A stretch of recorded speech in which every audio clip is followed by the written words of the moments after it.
मत्ती की अंजील 27 बाब 27 आयत से 31 आयत तक। सफ़ा नंबर 33। सिपाही यीशु को ठट्ठों में उड़ाते हैं।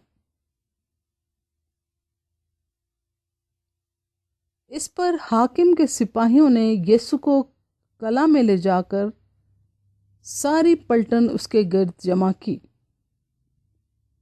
और उसके कपड़े उतार कर उसे किरमजी चोगा पहनाया और कांटों का ताज बनाकर उसके सर पर रखा और एक सरकंडा उसके दाहिने हाथ में दिया और उसके आगे घुटने टेक कर उसे ठट्ठों में उड़ाने लगे कि ऐ यहूदियों के बादशाह आदाब,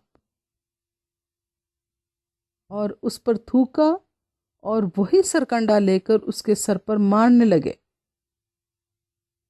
और जब उसका ठट्ठा कर चुके तो चोगा को उस पर से उतार कर फिर उसी के कपड़े उसे पहनाए और मसलूब करने को ले गए।